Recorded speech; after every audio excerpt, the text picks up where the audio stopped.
Bismillahirrahmanirrahim.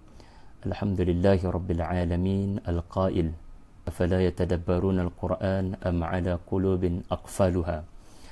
Adakah mereka tidak melakukan tadabbur kepada Al-Quran atau hati mereka terkunci? Wassalatu wassalamu ala Rasulillah.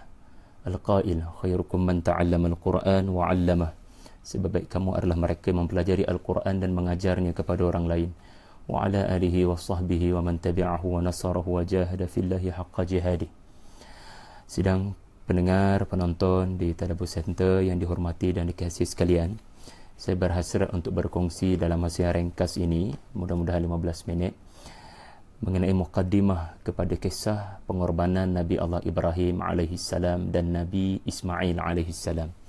Saya namakan segmen ini muqaddimah kerana insya-Allah saya akan susuli daripada video ini sesi selama 1 jam untuk kita tadabbur dengan lebih khusus kisah itu sendiri. Namun kali ini hanyalah muqaddimah sahaja, iaitulah saya akan berkongsi dengan anda apakah hikmah kisah ini diletakkan Allah Subhanahu wa taala di dalam surah As-Saffat, surah yang ke-37 yang mengandungi 182 ayat di dalam Al-Quran. Kerana kisah Nabi Allah Ibrahim alaihissalam semua sedia maklum, bertebaran di dalam Al-Quran dan tidak diletakkan Allah di dalam satu surah seperti surah Ibrahim. Allah Subhanahu wa taala menyusun sendiri kisah-kisah ini dan ia mengandungi hikmah yang dikaji, yang cuba dicari jawapan kepada persoalan mengapa Allah jadikan kisah-kisah ini bertaburan di dalam Al-Quran.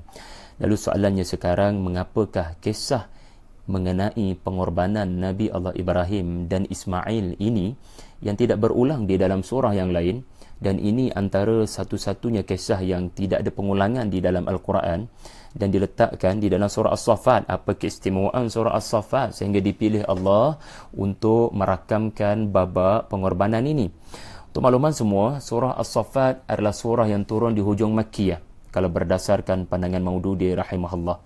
Kalau para ulama kita yang mengkaji angka-angka penurunan ini, mereka menyatakan surah ini sebagai surah yang ke-57 turun kepada Rasulullah sallallahu alaihi wasallam. Saya boleh katakan surah ini turun kepada Nabi ketika Nabi lebih kurang sudah menghampiri usia 50 tahun dan Nabi sudah menghampiri usia 7 tahun berdakwah secara terus terang kepada kafir Quraisy di Makkah. Dan surah As-Saffat ini adalah surah yang pendek-pendek, ya, dia punya bacaannya pendek-pendek, tetapi Syekh Qutb rahimahullah menyatakan walaupun ayat-ayatnya kelihatan pendek, cepatnya kita berhenti, faslahnya sangat pantas, tetapi ia mempunyai impak yang mendalam bagi seseorang yang melakukan tadabbur. Surah ini duduknya selepas surah Yasin dan sebelum surah Sad. Tuan-tuan yang dihormati dan dikasihi sekalian, faktor yang pertama, para ulama mufassirun kita yang meneliti hikmah kisah pengorbanan ini duduknya di dalam surah As-Saffat.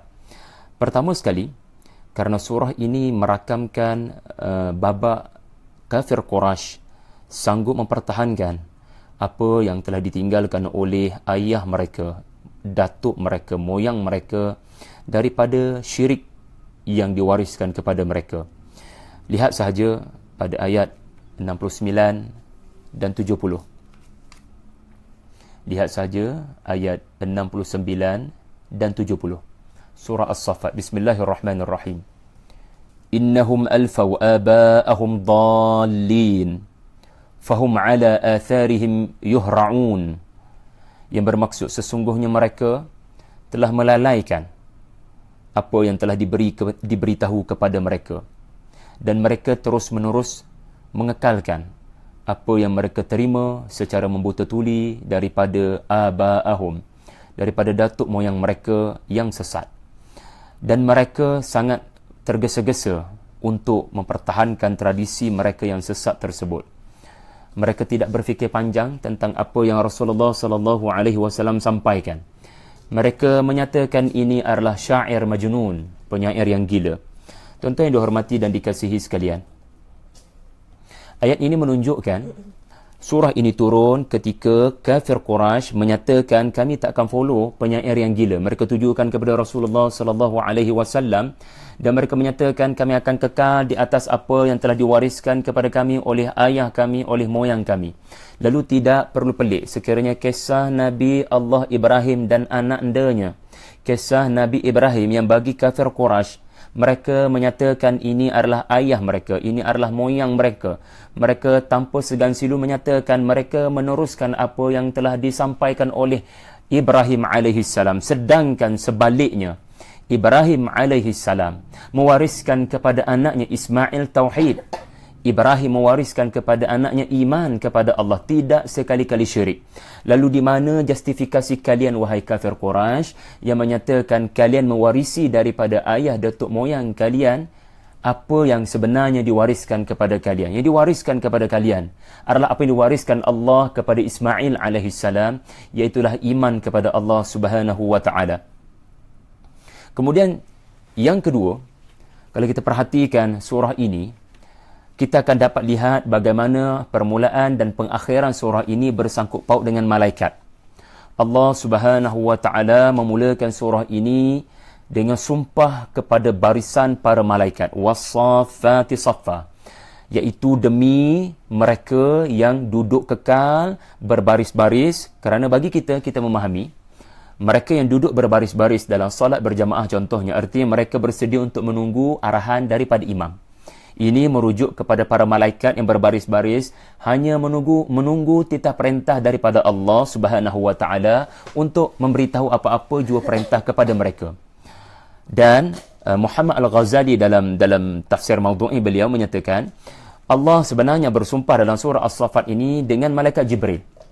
Tetapi Allah mengiringi perjalanan Jibril menurunkan wahyu kepada Nabi Nuh, kepada Nabi Ibrahim, kepada Nabi Musa dan Harun, kepada Nabi Ilyas, kepada Nabi Lut, kepada Nabi Yunus. Ini adalah nama-nama Nabi yang diumumkan Allah di dalam surah As-Saffat, di mana Jibril alaihissalam yang sama menurunkan wahyu kepada para anbiya ini.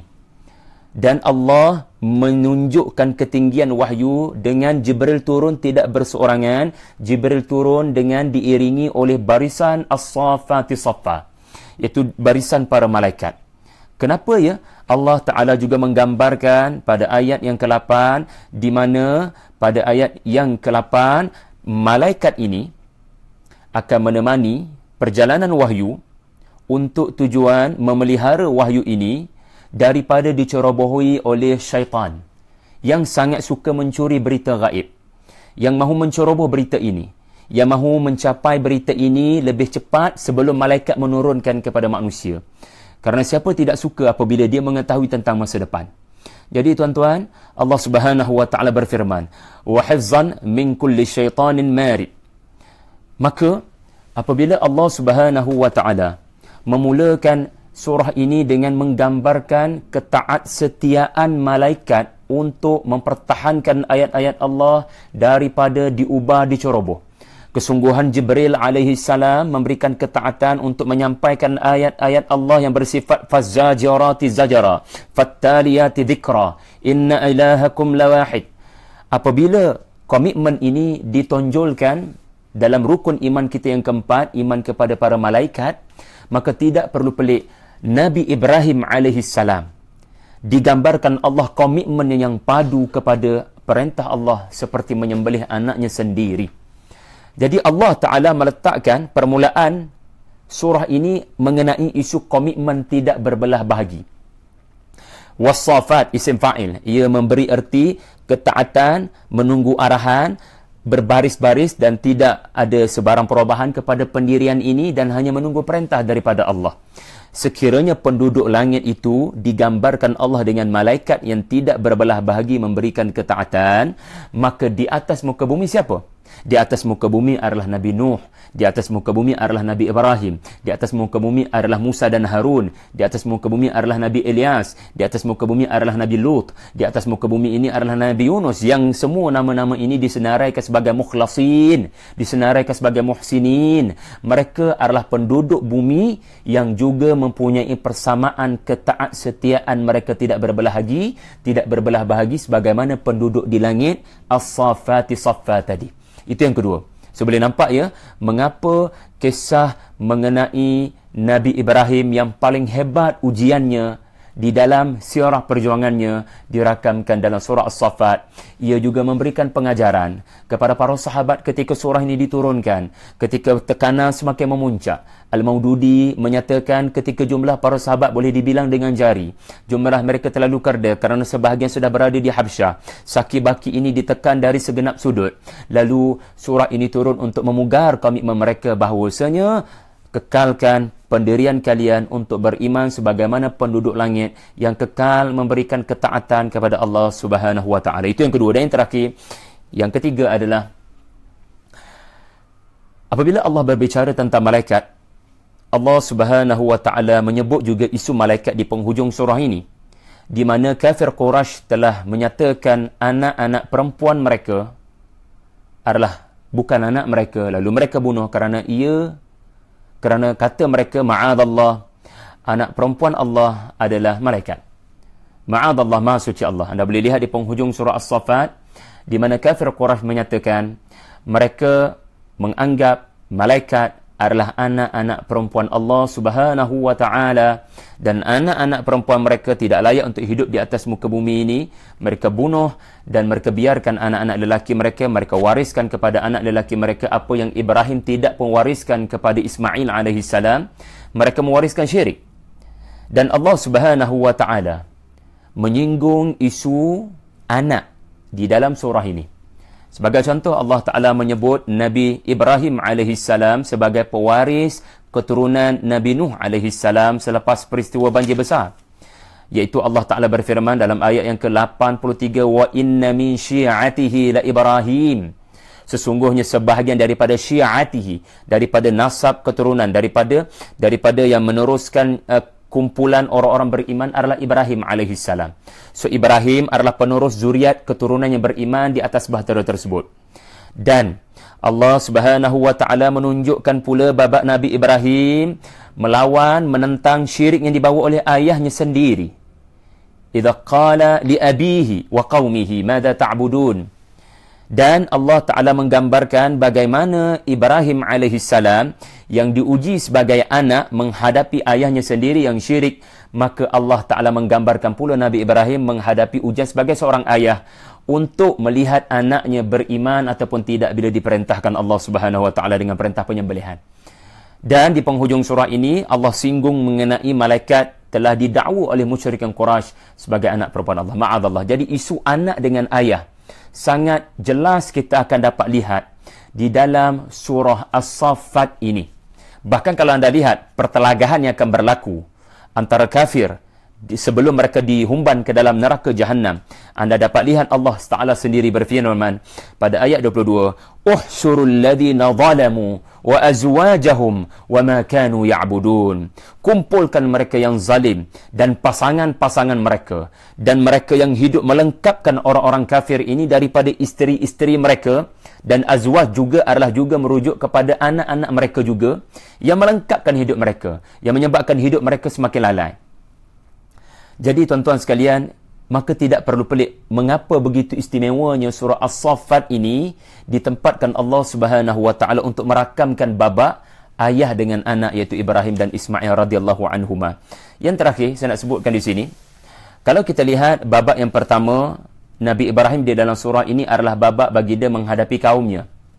Dan babak yang kedua barulah babak Nabi Ibrahim AS menghadapi anaknya. Iaitulah daripada ayat 83 hingga 113. Anda akan lihat bahagian pertama adalah ayat 83 hingga 98. Tetapi selepas itu adalah separuh masa yang kedua, kisah Nabi yang sama, kisah Nabi Allah Ibrahim AS. Sebenarnya ada hikmah. Kisah yang pertama, bahagian yang pertama adalah sasaran khusus kepada mereka yang mendakwa meneruskan ajaran Ibrahim. Tetapi sebenarnya mereka telah melakukan apa yang Ibrahim tidak pernah seru mereka, iaitu syirik kepada Allah. Lalu digambarkan dalam bahagian yang pertama babak Nabi Allah Ibrahim dalam surah As-Saffat ini, baginda memecahkan berhala. Betapa besarnya kedudukan syirik di sisi Allah Subhanahu wa taala dan di sisi Nabi Allah Ibrahim alaihi salam, di mana baginda telah memecahkan faragha alaihim darban bil yamin. So bahagian yang pertama kisah Nabi Ibrahim ini ditujukan khusus kepada kafir Quraisy yang mendakwa bahawasanya Ibrahim mewariskan kepada mereka bolehnya mengambil sekutu selain daripada Allah. Sedangkan situasi sebenar adalah digambarkan di dalam surah As-Saffat bahagian yang pertama. Manakala bahagian yang kedua, ya, mempunyai hubungan bukan lagi dengan Makkah tetapi hubungan dengan Yathrib. Kerana di Yathrib adanya Yahudi, dan di dalam kitab-kitab Torah mereka, di dalam Yahudi punya sumber, mereka telah mengubah ayat-ayat Allah di mana mereka telah menyatakan di mana yang disembelih itu Ishak. Lalu tiba-tiba Allah Subhanahu wa taala memaparkan kisah yang sebenar di dalam surah As-Saffat bahagian yang kedua ini dengan tidak menyebut pun nama Ishak dan tidak juga menyebut nama Ismail alaihi salam. Jadi ini satu perkara yang menarik, telah dikaji oleh Al-Imam Ibnu Ashur rahimahullah dalam tafsirnya At-Tahrir wa Tanwir. Beliau menyatakan babak yang kedua ini adalah tujuannya untuk menjinakkan hati orang-orang Yahudi yang bakal menerima kedatangan Nabi nanti 2-3 tahun lagi, yang mana Ibnu Ashur menyatakan supaya tidak ada konflik daripada awal, tidak ada ketegangan daripada awal, tidak ada perdebatan jidal daripada awal, tidak ada hubungan yang keruh antara bakal muhajir iaitu Rasulullah sallallahu alaihi wasallam dengan seseorang ataupun Yahudi yang mewarisi kitab Taurat di bumi Yathrib. Kerana kalau Allah Taala mengisytiharkan Ismail, dan itu yang sebenarnya, maka ia akan membibitkan permusuhan daripada awal. Nabi tak hijrah pun lagi ke Madinah, sudah ada pengisytiharan permusuhan dengan Rasulullah. Kerana kitab kami kata Ishak, and then you kata Ismail. So pertelagan itu akan berlaku daripada awal. Dan betapa indahnya kata Ibnu Ashur, Allah Subhanahu wa taala menyebut di dalam Al-Quran 12 kali nama Nabi Ismail di 8 buah surah. Tiba-tiba dalam surah As-Saffat tidak dinyatakan nama Ismail. Mengapa ya? Kerana satu perkara yang juga indah di sini, wahai Yahudi, kamu sanggup ubah ayat Allah kepada Ishak kerana kamu berbangga dengan title keturunan kamu daripada Yaqub, kamu berbangga dengan title Bani Israel, kamu berbangga dengan kamu mewarisi sesuatu daripada moyang kamu Nabi Ishak, sedangkan kamu sanggup untuk mengenepikan Nabi Muhammad sallallahu alaihi wasallam hanya kerana dia bukan daripada keturunan Ishak. Lalu kamu padam ayat-ayat Allah, kamu tukar Ishak, kamu tukar Ismail kepada Ishak hanya kerana hasad dengki kepada Bani Ismail. Sesungguhnya perhatikan kisah ini. Anak, nama siapa tidak penting. Yang penting Ibrahim mewariskan kepada mereka keimanan. Ibrahim mewariskan kepada mereka ketaatan mutlak hanya kepada Allah Subhanahu wa taala. Maka Allah bila tidak sebut nama, seolah-olah Allah Subhanahu wa taala mahu menyatakan sebagaimana dinyatakan oleh almarhum Said Hawa dalam Al-Asas fi Tafsir, wal menyatakan tidak penting nama Ishak atau Ismail. Yang penting Allah menunjukkan Ibrahim mewariskan tauhid. Jadi seharusnya tidak timbul masalah sekiranya Rasulullah datang dengan membawa tauhid yang asal. Seharusnya kamu tidak menjadikan itu alasan dia bukan daripada keturunan Ishak untuk tidak menerima apa yang disuruh oleh Rasulullah sallallahu alaihi wasallam. Dan tidak disebut juga nama Ismail. Saya akan ulas panjang nanti insya-Allah pada sesi penutup nanti bila kita tadabbur kisah ini.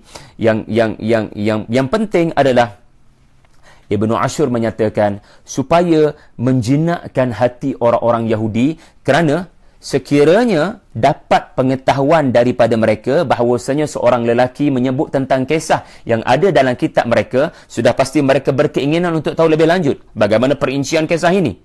So tanpa menyebut nama menyebabkan mereka mendatangi Al-Quran. Tanpa menyebut nama Ismail menyebabkan mereka mendatangi Al-Quran dan mereka memasang telinga untuk mendengar apa yang Rasulullah bakal sampaikan. Dan ini adalah proses untuk Allah jinakkan hati Yahudi di Yathrib. Subhanallah, Allah memberikan peluang kepada Yahudi dan kepada Quraisy untuk kembali bertaubat kepada Allah dengan surah As-Saffat.